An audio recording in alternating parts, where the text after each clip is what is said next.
There are 33 active cases of coronavirus in Victoria. That's 4 new cases in hotel quarantine since yesterday. So this is the 12th day of 0 local cases, the 12th 0 day, and that's a great credit to the public health team and indeed every single Victorian who's still taking this virus and this threat and challenge very seriously. That's exactly the way it has to be. Until we get the community through that process of everyone getting the vaccine, then we have to remain vigilant, and we all need to keep playing our part. To that end, I'm very pleased to say that there were 13,973 test results received today. We thank each and every one of those almost 14,000 Victorians who got tested yesterday.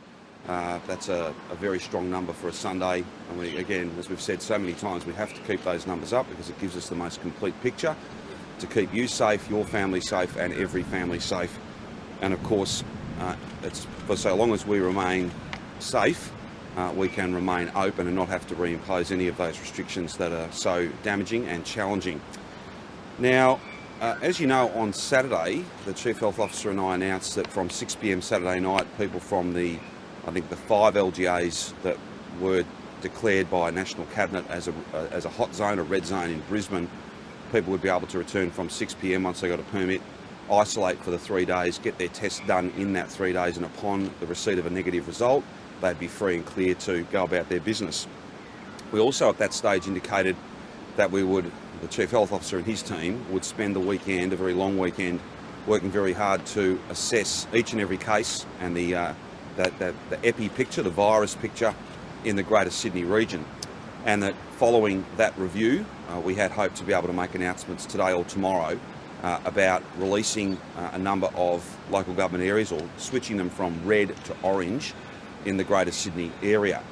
Following the work that the public health team has done over the course of the weekend and following approval by the Coordinating Ministers Committee of Cabinet this morning at an early morning meeting, I can announce, and I have informed Gladys Berejiklian of this decision, all but the following local government areas, so 25 of the 35 Greater Sydney local government areas will move from red to orange at 6 p.m. This evening. You get a permit, you can travel back, you'll get an automatic permit, you can travel back, and you must get tested and isolate until you get that test result, that negative result, and then just like the Brisbane returning Victorians, you will be free and clear as well. So the following local government areas remain red, and therefore the rest, the balance, the 25, go to orange from 6 p.m. tonight. So these remain red: Bankstown City, Burwood, Canada Bay City, Canterbury Bankstown, Cumberland, Fairfield City, Inner West, Liverpool City, Parramatta City, and Strathfield Municipality. So what the detailed and extensive evaluation of the epidemiological conditions in Greater Sydney, indeed in New South Wales, has revealed is that transmission and cases are pretty much confined to those 10 local government areas, and we're not seeing cases and spread or contacts that are in isolation in those other 25 local government areas. That's what gives the public health team confidence to provide to me and the government, and therefore for decisions to be confirmed about releasing or changing from red to orange those 25 local government areas. I should also add that based on the same detailed analysis, from 6 p.m. tonight, the Blue Mountains and Wollongong will also be downgraded from red to orange. Further to that, I can also confirm, and I don't propose to read these out, but the 16 local government areas that run on the New South Wales side but along the New South Wales-Victoria border, they will from 6 p.m. tonight move from orange to green. And what that will mean is not so much for local residents because they're already in a bubble, but for visitors to those communities. If you travel into New South Wales, you'll need a permit to come back, but you will not have to isolate and get a negative test. And that's a consequence of having seen no cases there for a sufficient period of time. So all in all, this is a very good day, particularly when you look at 50% of office workers in the private sector and 25% in the public sector going back to work today, reverting to the mask rules that we had in place at Christmas time as opposed to New Year, the 12th day of 0 cases, a strong test number, and systems working as they should. I want to also just make mention of the Deloitte Access Economics report that's out today that speaks directly to the fact that because we have controlled the health situation, we can now begin, in fact, be well underway in terms of the economic repair, creating jobs, creating demand and underpinning confidence in our Victorian economy as well as communities. That predicted 5.4% growth rate, the highest in the nation. It's a forecast from a pretty well regarded firm. That should be something that sees Victorians confident as well that 2021 is going to be a very different year than 2020, and the Victorian state budget in no small way underpins that confidence, underpins that growth, underpins demand and jobs. That's why 2021 is going to be a year of delivering, getting that money that's been allocated through the budget spent, getting it invested. It's no good making announcements. You've got to get that money out there supporting jobs, and that's exactly what our focus will be throughout this year. So all in all, very positive announcements that we're very pleased to be able to make. So just in summary, all but 10 of those 35 local government areas go from red to orange. Those people will be able to get a permit, automatically return home from 6 p.m. tonight. They must isolate at home and get tested within 72 hours. If it's a negative test, then they're free and clear, and 12 days of 0. And the approach that we've taken, the absolutely first-rate contact tracing and testing approach that everyone's bought into and that the public health team can be very proud of, has delivered this result. But we have to remain vigilant, we have to remain focused on the challenge that we face, and it's a very real challenge. Until we get people vaccinated, this is with us. It can't be normal, it has to be COVID normal, and we have to stay safe in order to stay open, and that's exactly what we're determined to do. And central to that is following public health advice, not cherry picking the bits that are popular, not listening to the loudest voices. That didn't build what we've built. A determination and a conviction to follow the science, follow the data and listen to the doctors. That's what's built this, and that's what will safeguard it best. I now might ask Brett just to add to my comments, and then of course we're happy to take any and all questions you have. Thanks, Premier. Firstly, to speak to the 12 days of 0, that's a very good result. Obviously that doesn't mean we formally close the Blackrock cluster and the other unknown source case that we had around the same time. But 12 donut days is fantastic. A dozen donuts really means that I'm quite confident that we're on top of this. The secret, it's no secret really, but the essence of why we've gotten on top of the Blackrock cluster is really our approach to close contacts. The primary close contacts get quarantined. Their contacts, so the contacts of contacts, are quarantined as well. That meant that at the peak of it, there were over 4,500 people in quarantine. But it also means that we were always ahead of those contacts. They were always quarantined. When somebody else turned positive, there weren't new exposure sites. It didn't trickle along because we got ahead of the curve.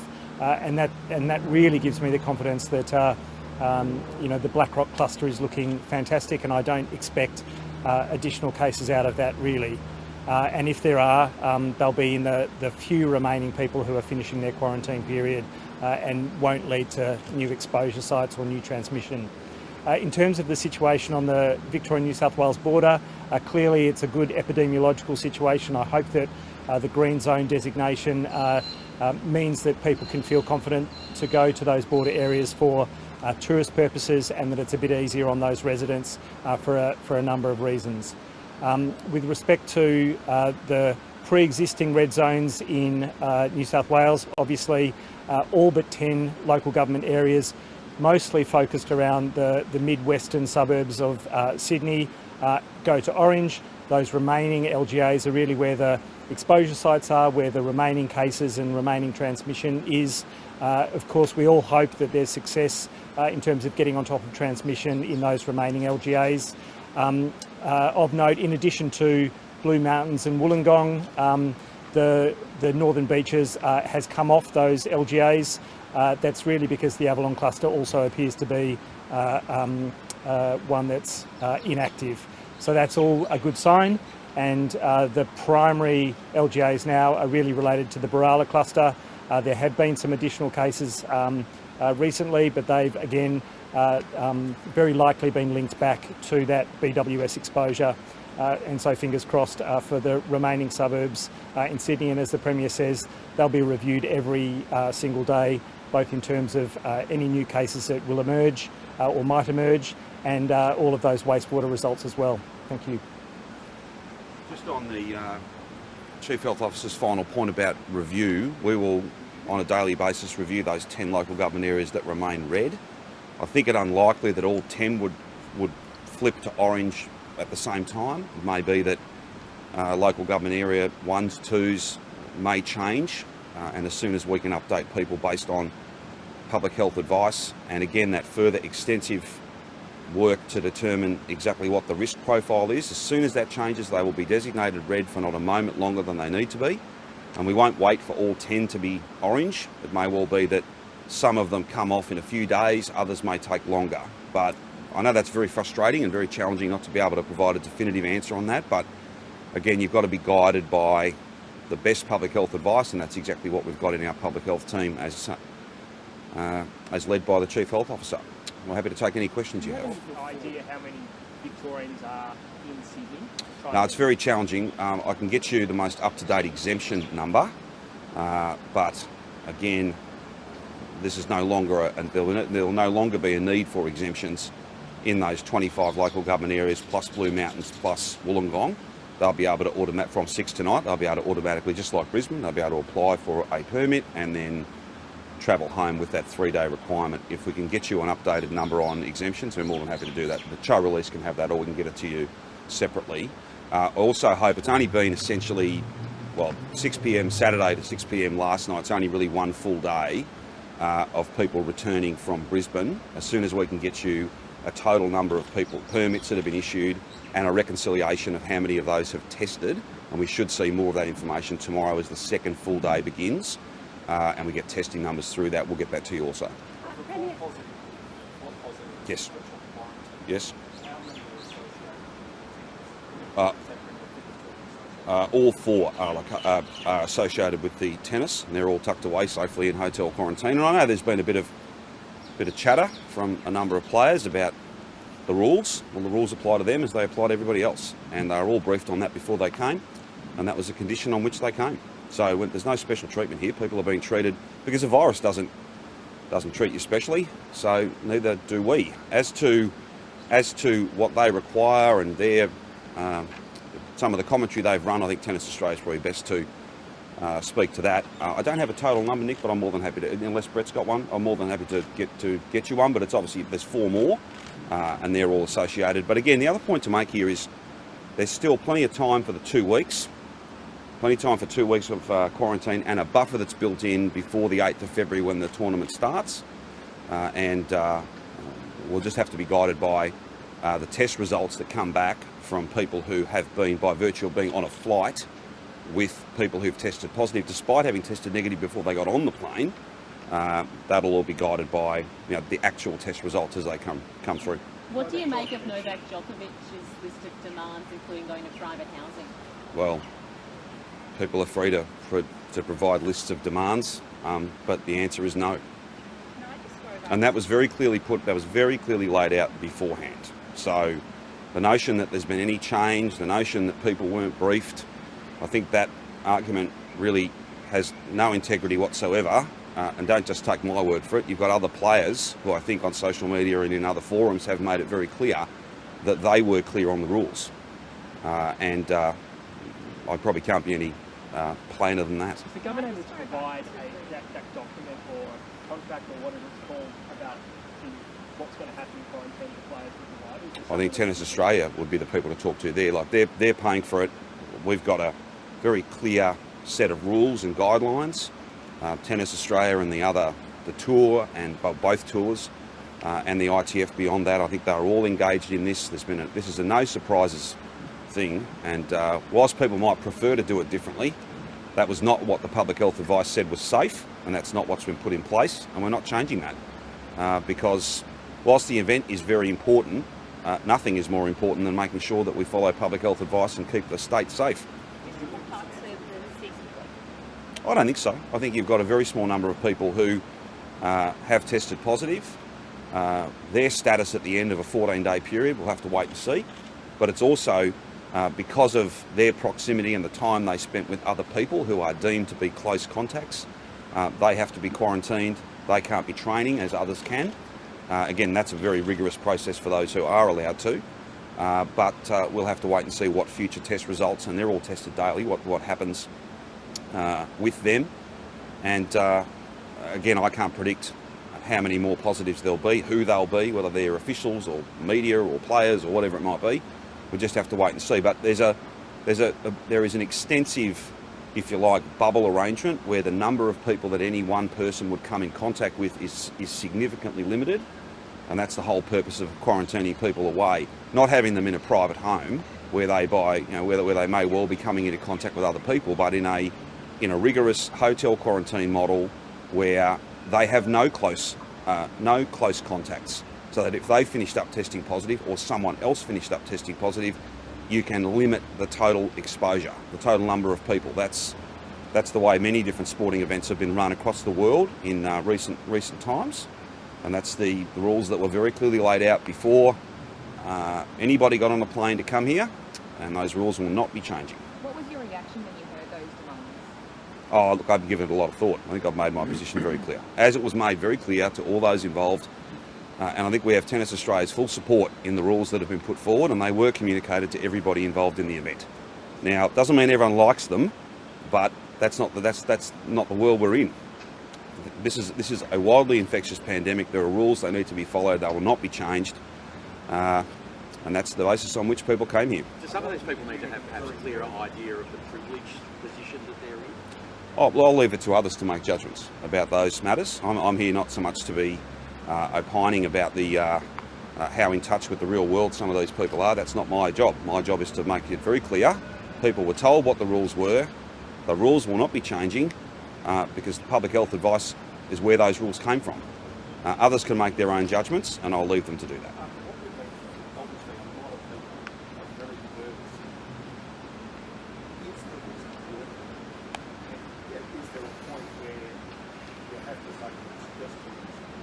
No, I wouldn't say that, Nick. I think that all of us as Victorians know and understand what we've been through. We know how precious this thing that we've built is. But we have to find a way to get to something approaching normal. I've spoken in great detail about the very real risk. There's some out there, some people who, a long time ago were involved in politics, a very long time ago. Somehow trying to make the point that the Grand Slam status of this tournament is chiselled in stone. It's not. It's not. So we think we've struck the appropriate balance. We're so pleased today to be able to give the advice to announce the decision based on public health advice of those 25 local government areas plus Wollongong and the Blue Mountains. That's a really significant day. The arrangements for the tennis are based on public health advice, and if there was a sense from the public health team that that balance could not be struck, that it was too high a risk, well then we wouldn't have had the event. But that was not the advice. The advice was, well, it's not easy, it needs to be done properly. That's why it's being done properly, and that's why, despite commentary from any player about what they'd like to do, it's not what it's about. It's about what must be done, and that's exactly the rules and systems that we've put in place.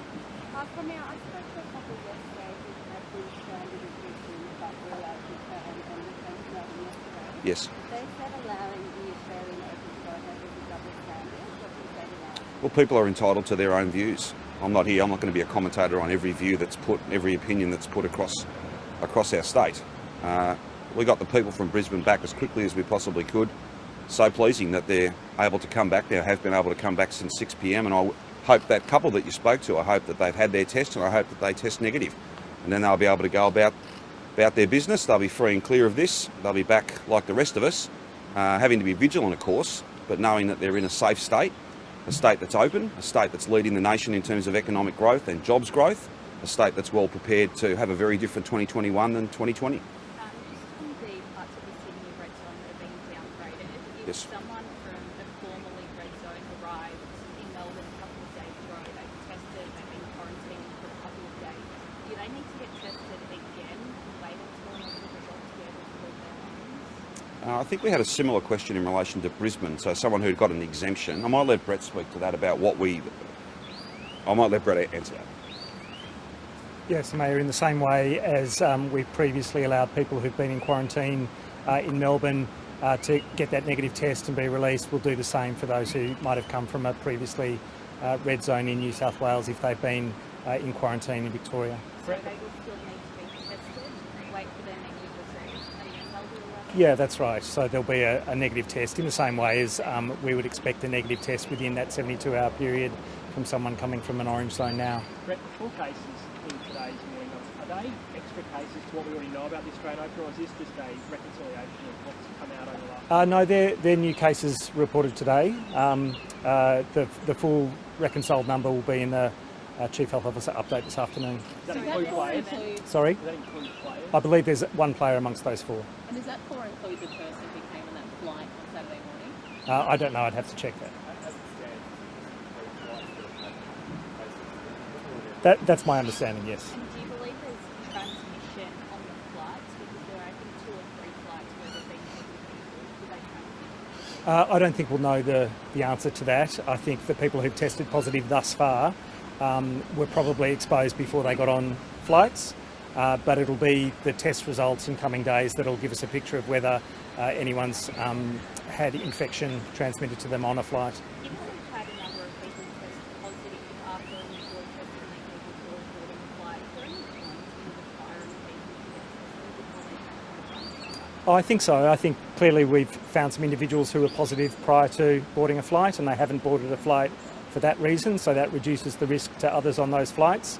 So it's not a worthless intervention, but it does speak to how much transmission there is globally at the moment, especially in the Northern Hemisphere, that there are people who tested negative but were incubating this illness and who've tested positive subsequently. It really tells you that there's a lot of cases that are still emerging every single day, over 700,000 new cases globally, and the risk coming out of Europe, North America is not insubstantial. That's why the rules are extremely strict for these tennis players and their entourage, as much as for any other international arrival. I should make the point, no one has been displaced as an international arrival by virtue of this tournament going ahead. No one has been set aside coming from other jurisdictions into Victoria by virtue of the Australian Open going ahead. They are separate decisions that are made on their own merits. Is this pretty much what you expected would happen? Look, I think it's difficult to know exactly what turns up because not everyone who's symptomatic internationally always gets tested. When you're testing everyone as rigorously as we are, I think you turn up more cases that might have had no symptoms, be pre-symptomatic, be asymptomatic, but it does reveal, exactly how much virus there is out there.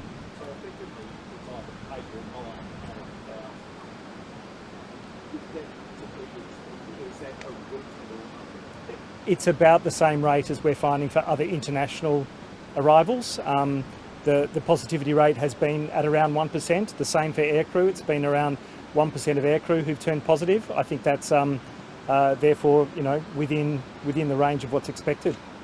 Are all those flights here now? All 15 of those flights arrived? I believe so. I believe all the flights have arrived. We've got that sort of baseline now. That's right. People may still turn positive. Obviously, the last exposure was when they last left their country of origin, or indeed on a flight where there was a case.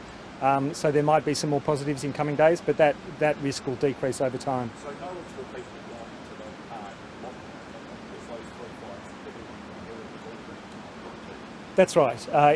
If out of today's 4 cases, there's a view that they were infectious on other flights, that can be updated by CQV today as well.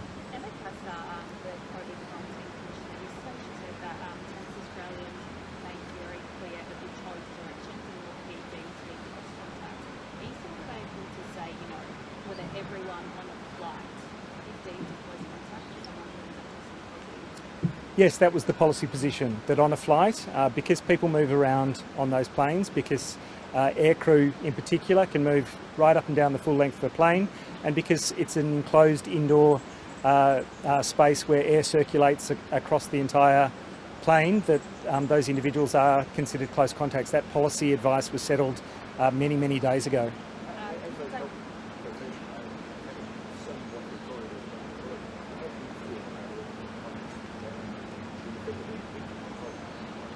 I don't want to be a commentator on it either. I do reflect on the fact that Victorians have gone through a long lockdown.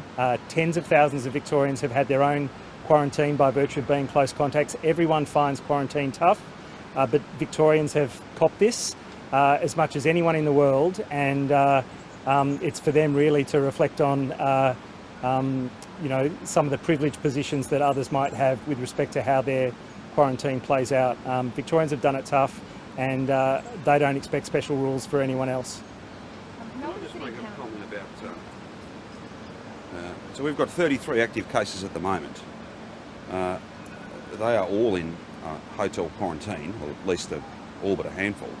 Like, the only way to guarantee that we had 0-0, you know, for the foreseeable future would be for nobody from overseas to come here for any purpose. So whether it's a returning Australian who are not affected by the tennis, whether it be someone coming here for work, whether that be seasonal work, a student, although I again stress, as I did on Saturday, reports that we're somehow about to bring thousands of students here are just plain wrong, or indeed any other reason you can think of. If we were, the only way you would have 0 until we vaccinated everybody is, and therefore not need a quarantine system, is if we closed our borders to the world forever, or at least until everybody was vaccinated, both here and indeed abroad. That's not feasible, that's not sensible, and that's not the strategy that National Cabinet have signed up to.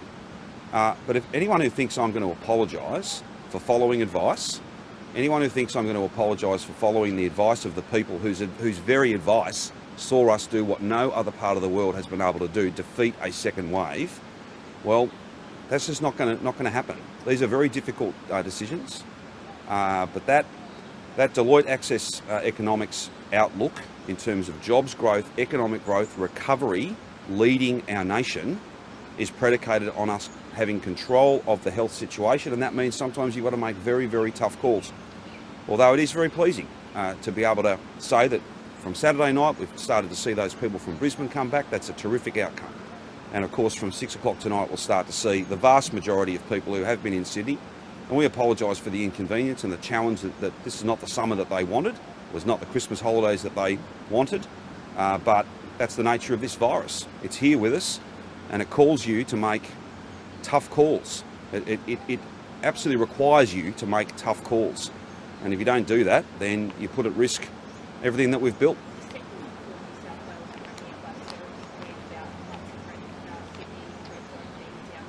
Yep. I tried to ring her and she was not able to take my call. I then sent her a text and she responded to my text. I indicated to her that I would announce at 10 o'clock that all but 10 of the LGAs would be going from red to orange. And she texted me back and was very pleased to hear that. Did she say, you know, can we have a further chat about the other red zones? Can we have a chat about, you know... No, but I had, no, Samaya, but I had, and I'm not necessarily in the habit of reading out verbatim the text messages, but I thought given there'd been a bit of interest in this, I'd be clear about it. I did indicate in my earlier text that we will, if there's a need to speak, we will. That's the nature of the relationship. I would just point out, though, in case there was any further interest in this, that the Chief Health Officer speaks with his counterpart very frequently. Minister Foley speaks with Minister Hazzard again very frequently. And I don't need to speak to any Premier of any other state to determine what our Chief Health Officer says is the safe and right thing to do. That's just that isn't the way this works. I'm not going to get the permission. I'm not going to get the permission of other political leaders in other states to keep Victoria safe. Nor will I rely upon their settings, such as they are, to keep our state safe. I'm just not going to do that.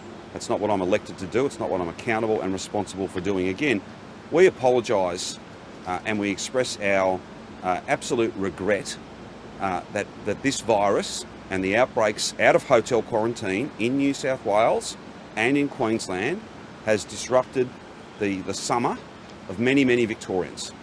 But the alternative, I would just appeal to those people, the alternative would be me ignoring the advice of the Chief Health Officer, and I just don't think that would be a good thing to do. Did that happen last night or this morning? Well, no, it happened this morning because I'm not in the business of foreshadowing to other premiers decisions of our government until they've been made.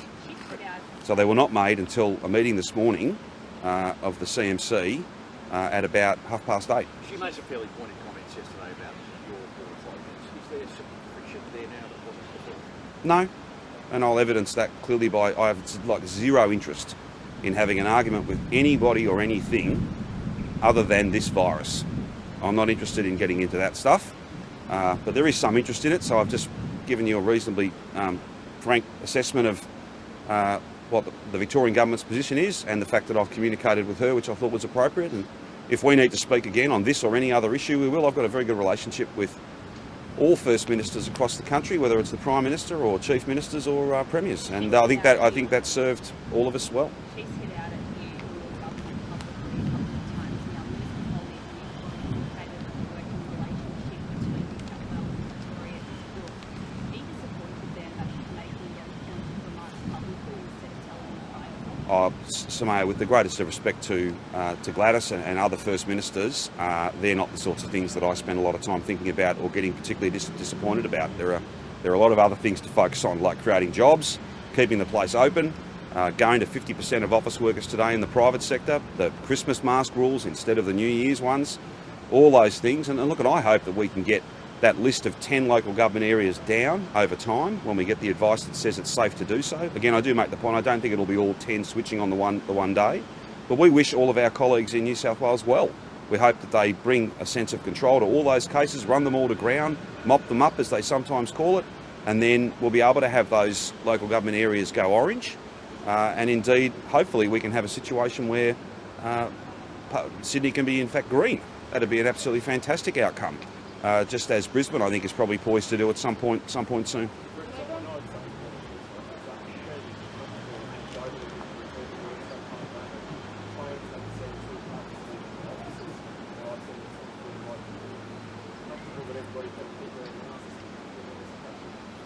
Well, we'll do a double act. I would hope that everyone knows and understands that 50% is not a given.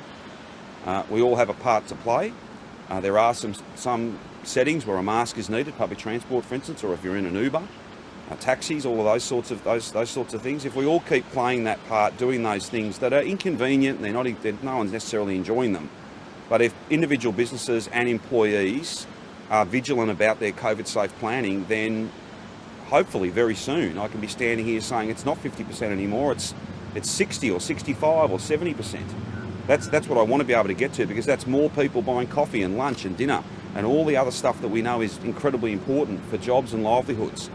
But we won't get to those further positive announcements unless people take their responsibilities and their obligations that underpin the ones that come into effect today absolutely seriously. Again, not over, even though we all desperately want it to be.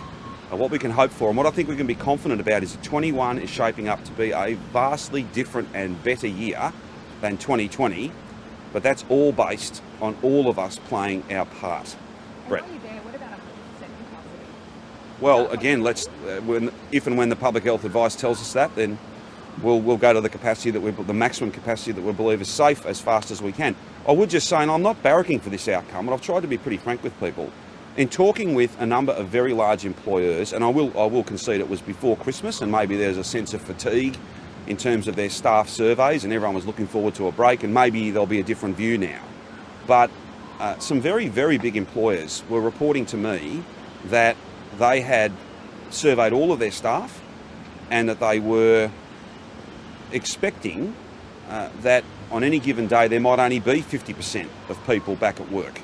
So that's the mix between working from home and how that does work for some people, and some people have changed their routines and have found that to be good for them and their family, but also not really a negative in terms of their output and the contribution they can make to their employer. So again, we won't know, but I want to get that number as high as we possibly can as soon as we safely can, and then it'll be a matter of some of those agreements that have been struck or need to be struck between bosses and workers about what each working week looks like for people. But I don't think we're going to see a situation anytime soon where it's 100% of people at work physically 100% of the time. I think that for many people they're going to want to hang on to at least a portion of that working from home. But again, that's not for us. That's a matter for individual businesses. But that would certainly seem to be the trend. Brett. Certainly in terms of public health behaviours, Victoria remains best in country. Whenever I look around, I continue to be impressed by the way that Victorians follow public health advice, whether it's wearing of masks, in particular on public transport, those indoor retail settings where it remains mandated. Victorians do the right thing, and I think that's partly forged by our tough experiences, but it's also the real sense, the community sense of Victorians protecting other Victorians. That is the very best thing to see each and every day. I think that'll carry through with COVID-safe behaviours in the workplace and in any other setting in Victoria. Not everyone's happy with every bit of advice each and every day, but Victoria continues to really show the way in terms of how to keep others safe. It's not an easy thing to do, to maintain public health behaviours that protect people, because it stops transmission occurring. You see things not occurring in terms of transmission, and so it's very hard to continue to prosecute why that's so important, but it really is of critical importance. It's what brings clusters to a close. It's what stops additional cases emerging. The mask wearing that's happened in Victoria has probably meant that we haven't heard about additional clusters because they've never taken off. I can't say that definitively, but I'm pretty confident that there will have been other cases imported into Victoria that never went anywhere because of the public health behaviours that Victorians have really led the charge with.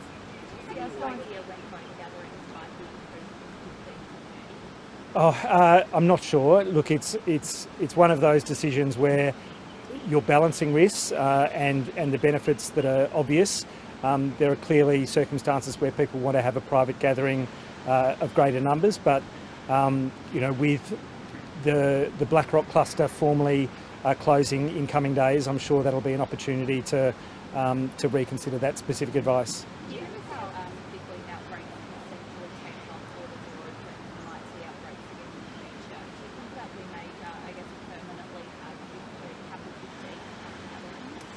I'm not sure that has to be the way. I did say at the last press conference that the introduction of the vaccine will be one of those really watershed moments where for workers at ports of entry, for workers in hotel quarantine, and then frontline workers in the health services and aged care can really give us greater confidence. There'll always be a baseline level of settings to protect us from the risk of transmission, but it'll give us greater confidence that we can go to much more normal settings. I don't think it'll be a dramatic change, but I think it'll mean that if transmission's controlled within the country, and then there's that protection at ports of entry wherever an incursion might occur, then we can look very strongly to some more liberal settings for gatherings.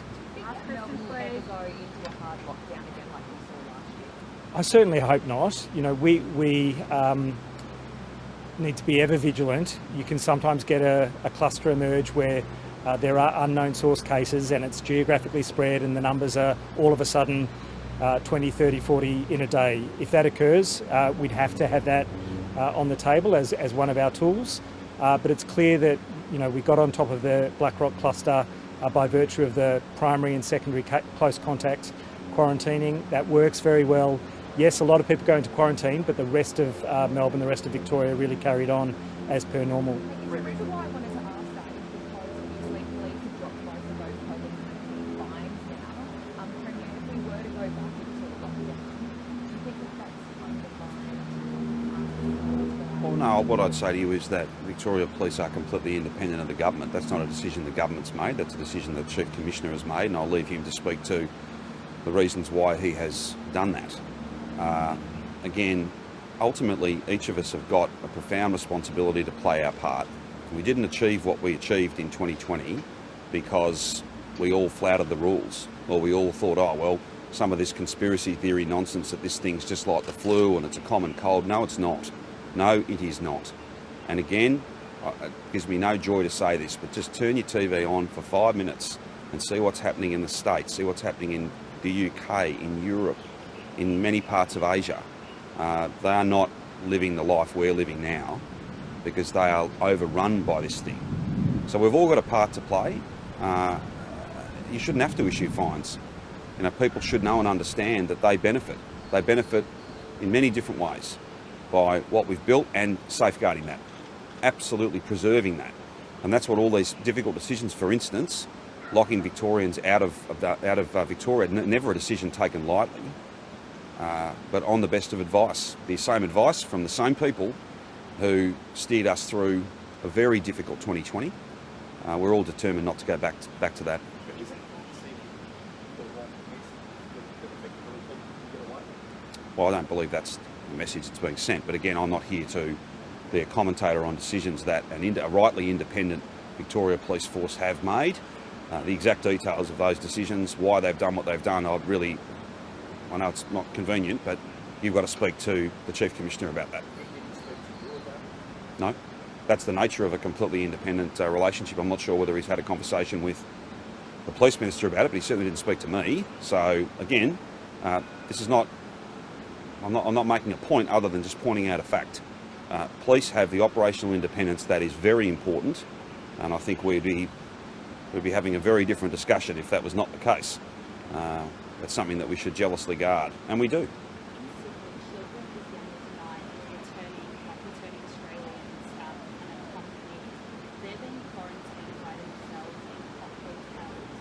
Yes. For 2 weeks. What are the rules around minors who are returning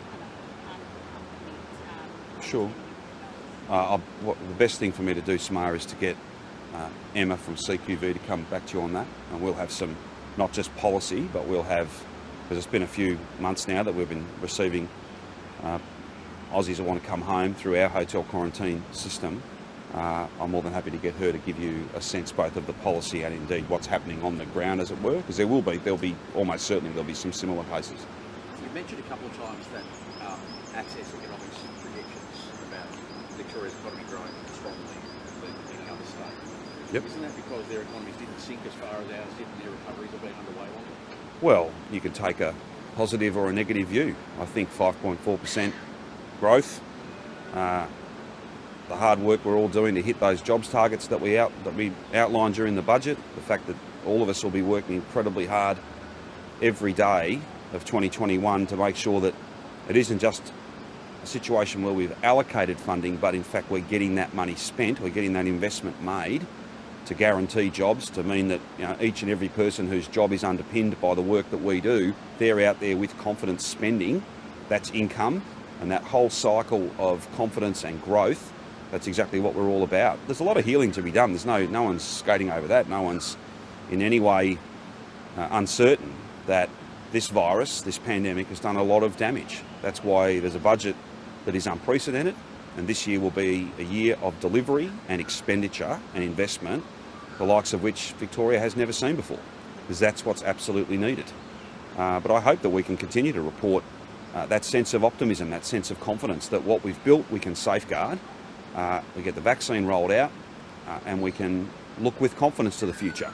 Not to skate over or to in any way diminish the terrible impact that this virus has had on all of us, but to be motivated to make sure that the future is better, fairer, stronger, more people in work. That's what we're all fundamentally committed to. If the Australian Open tennis quarantine fails, will you take responsibility for that? Well, we've made it very clear that all of us are absolutely committed to making sure that we have the most robust system possible.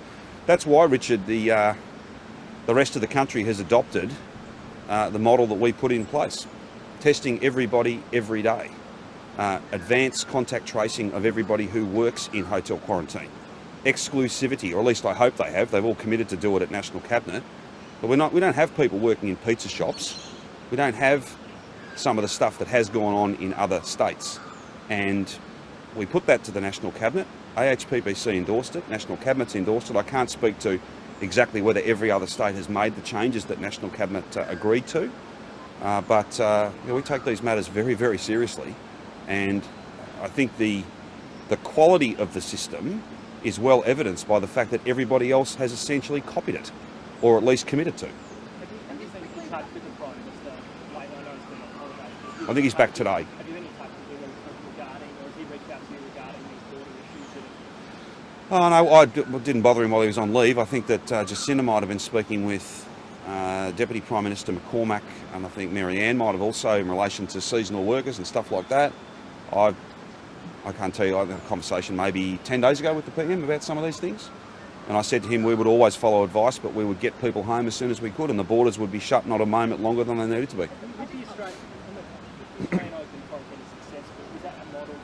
Would you use that capacity, I guess, to bring you back here in Australia? Yeah, well, this is an interesting point that's not been necessarily picked up on. Tennis Australia are essentially paying for a system that will mean a whole bunch of staff are trained, and will mean we are able to step up and take more return travellers, more than we would otherwise take. I'll have announcements to make soon about, and I have agreements with the Prime Minister about us doing more. That's only fair, and we will have more than the numbers that are coming back now, all of which are unaffected by the tennis, or seasonal workers or any of that. But I'll have more to say about seasonal workers, and I'll have more to say about more Australians getting home. This airline decision over the weekend is really challenging, and I think it's a good thing that the Prime Minister, I think, has foreshadowed that there will be extra flights put on by the Australian government to get people home. I guess people on the phone, those people who paid them, what would you like to say to them, and ultimately those who didn't pay them, did they get away with it? No, again, I'm not going to be a commentator on decisions that have been made by an independent Chief Commissioner of Victoria Police.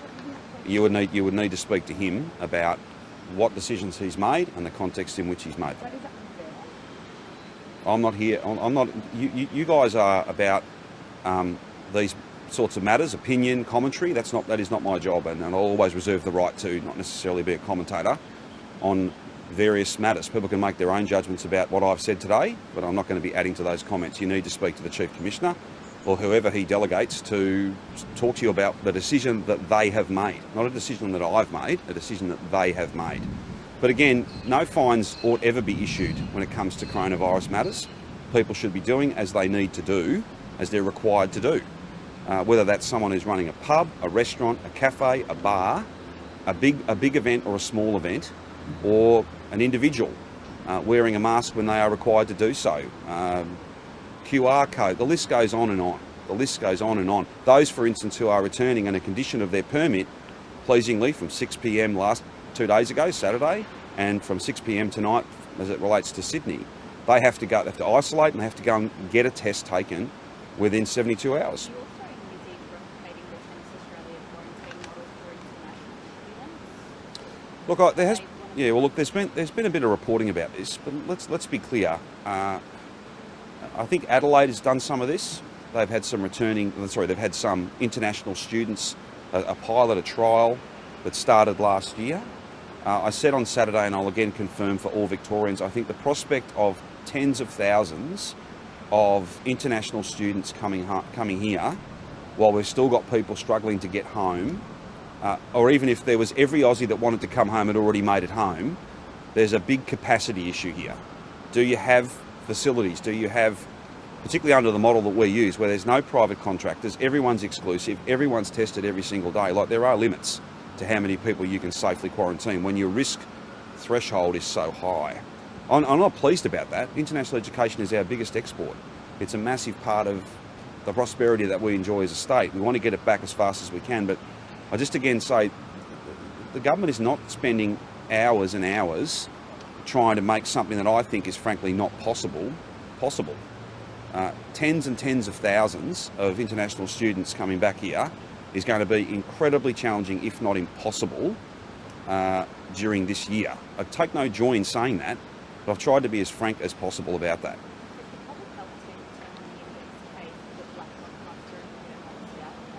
I might let the head of the public health team answer that. We haven't definitively identified the index cases for the Black Rock cluster or for the other case. We continue investigations, but the genomics has linked it to Sydney cases, but in terms of the direct epidemiological link, we haven't made that. A couple of weeks ago, Jerome Lang said that they were investigating for potential leaks. Have you been able to narrow it down? Essentially, that didn't turn up anything, so there were obvious contacts that linked back to Sydney, but they didn't test positive. Sometimes, that doesn't absolutely exclude those individuals as being the potential source, because people can have had previous infection, gotten over it, may not have produced an antibody response that then shows up in a blood test, so they can be missed, but it's very hard to resolve if you haven't got that evidence. Might I just say, just very quickly, finally, today's a very positive day, a very good day for Melbourne and Victoria to think that we can have 25 of those local government areas go orange tonight out of Sydney. Many thousands of people that will be able to come back, isolate, get tested, a negative test, go about your business. That's a fantastic outcome. That builds on the decisions we made and the progress we've made in terms of Brisbane from Saturday night. And of course, 50% of private sector office workers coming back today, mask rule changes, and 12 0 days in a row. This is all down to the commitment and the conviction of the Victorian community to stay safe and stay open. But we all have to take this seriously. We all have to continue to play our part, and I'm confident Victorians will. If there's no other matters, that would be a wonderful way to end, but apparently, yes, there is another matter. It's all right. My apologies. No, that's fine. One That's more fine. time. Sorry. We do have a grab from you from last year saying everyone has to pay those fines. Yep. Now, a year, months later, and that's Well, my position hasn't changed, but I'm not the one that's in charge of those matters. The Chief Commissioner is, and that's why I'm respectfully putting it to you that you need to speak to him about the decision that he's made. And he can speak to what he's done and why he's done it. That is a matter for him. I'm not about directing the Chief Commissioner. He, by law of this state, he has an independence that is very, very important. Not always convenient necessarily, but it's something that should be safeguarded. But I'll let him speak to exactly what he's done and why, because that's the best way to go forward. Why did you say that, Look, my view has not changed. But again, the Chief Commissioner, as I've just indicated, Nick, the Chief Commissioner is the one that's in charge of these things. And I don't propose to be having a public debate with him. By law, these are his calls to make. And well, I think I just said that.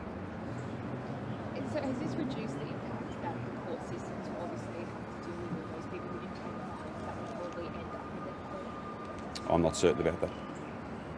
Again, this is not something that the Chief Commissioner rang me up and said, I'm thinking about doing this, do you think it's a good idea? That's not the way it works. Again, people are entitled to have their views. I have a view myself.